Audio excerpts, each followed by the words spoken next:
John Ndegwa, a research analyst at Stanlib Kenya, is our market watcher for the day. Many thanks for joining us. Thank you for We were chatting earlier and you were a bit concerned about the holding of the rate at 8.5%, where we saw policymakers yesterday holding it at 8.5%. For you, what is the impact that this will have on the macroeconomic environment for the country, interest rates and also the currency? I think it was widely expected that they would hold the rate at 8.5. There's one particular risk I'm sure they're looking at is the exchange rate. We've seen the shilling weaken from level. We started the year at around 85. We're now at 87 shillings. So I think the exchange rate stability has been a key concern for them. Over the last 2 months, we've seen the shilling weaken by around 2-3%. So I think that was the main decision that informed them holding the rate. In terms of inflation, it's still within their 5% plus 2 margin, so it's still not an issue at the moment. However, going forward, it might become.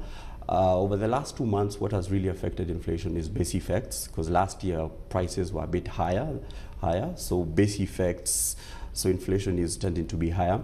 I think then the other thing going forward is we've seen the new VAT bill. Remember, food is 30% of the inflation basket, so food prices are expected to go up.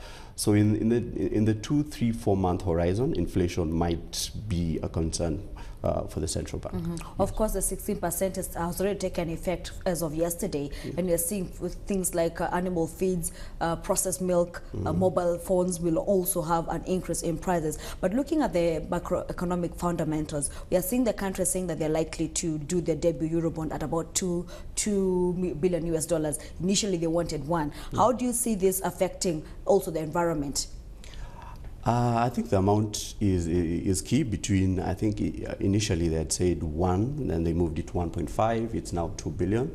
Remember, domestic borrowing is now at 106, so it means if they do 2 billion, it's around 240 or 260 thereabout. So that means they will be fully funded. But then again, when you look at the current situation right now, what's happening in the US, the tapering of the Fed's policy, I think this might affect the rate at which, the yield rather, at which Kenya will be forced to pay.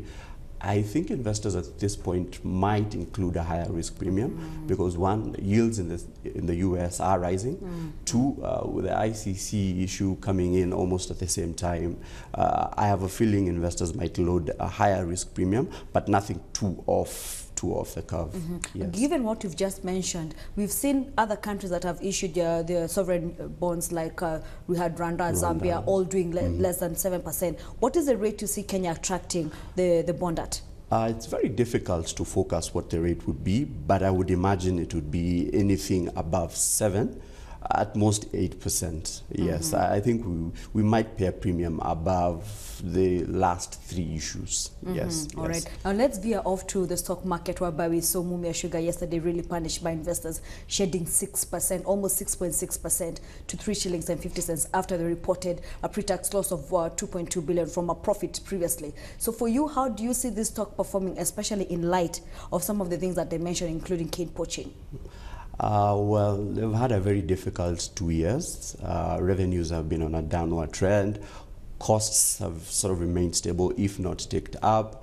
The gross profit margins have also collapsed. I think the key issue with Mumias is more to do with the situation in the western region of Kenya.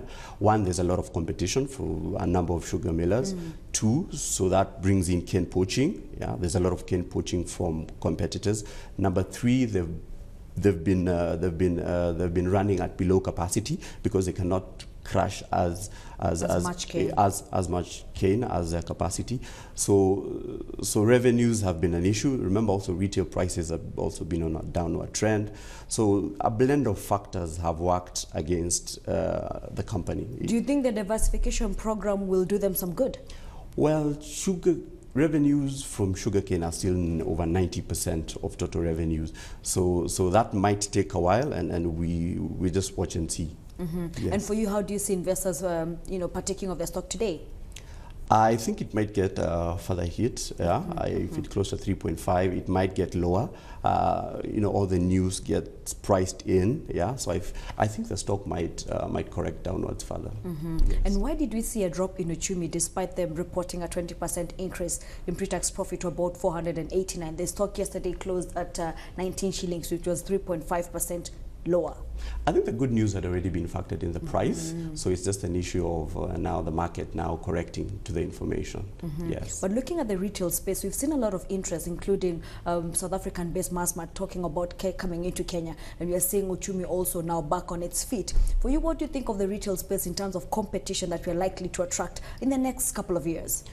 Well, of course, if you want to get into the consumer story in Africa and for now East Africa, getting into FMCG is one of the right ways to do it. When you look at Uchumi, they seem to have their game right over the last. They've consistently grown over the last 7 years. They're now in 3 countries. They're looking into Zambia, DRC. These are all opportunities. South Sudan. South Sudan also. Remember, the combined population would be anything north of 200 million people, so there's a lot of opportunity, and I see a lot of competition coming in to get a piece of that. And the story of the middle class, the budgeting middle class, seems to be attracting a lot of those. Yes. And if you look at Uchumi, where the branches are located, it's mostly, well, high-end, middle-income sort of targeting locations. Yes. How do you see the stock performing this week? I think we price in the good news. I see it stabilizing. And the growth story, is it also priced in? Well, I think it's now at current prices it is. I think we look forward to, they mentioned they're doing a rights issue later on this year, 2 billion worth of.